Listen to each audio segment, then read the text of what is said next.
Hi, Jake Smith here to demonstrate the features and benefits of the R1050Bd half-inch thermostatic valve.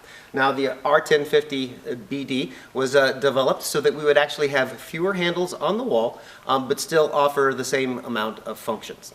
As we take a look at the R1050, you can see that the thermostatic control is on the bottom, controlled by this lever, and that the upper handle is actually, we call the volume control, but it is strictly more of an on-off valve, because as you turn it off and on, there really isn't that much volume control that's involved there.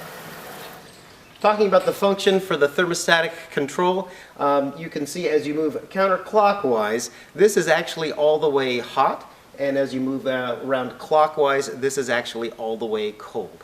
Another thing that I want to point out here is that there is a bottom outlet. And this bottom outlet you could actually use for a tub filler, attaching a half-inch or 3/4-inch valve on the bottom, and then you would increase the flow to the tub filler to about 6.5 gallons per minute. Now I say that because the flow out of the upper ports with this diverter and on-off system is really about 5 gallons per minute. So you pick up about 1.5 gallons per minute if you actually open up that port. However, this is designed so that you could actually use one of these ports for a tub filler if you wanted to.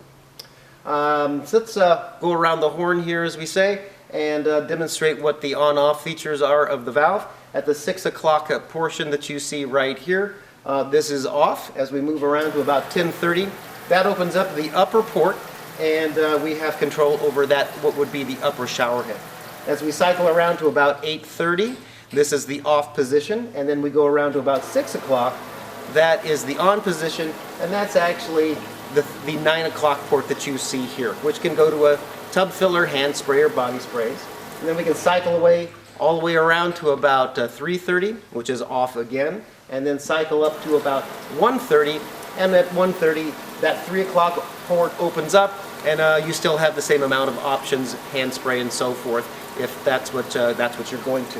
Now, you don't need to use all 3 ports. You could actually cap a port, and you don't have to worry about looping those ports. It's actually, the valve can withstand that, and it would just be increasing one of the valve functions to another off position. You may also turn the valve and leave it off in any position. You do not need to return to the 12 o'clock position to turn the unit off and on. As a reminder, you may move in any direction that you want to and leave it off at any point that you want to. That will not harm the valve. So if you were having to move to the 3 o'clock position first, there is no harm and there is no foul. Or if you wanted to leave it off at the 3:30 position, this is also acceptable. It will not hurt anything. I hope this has been instructive for you. Please let me know if you have any questions.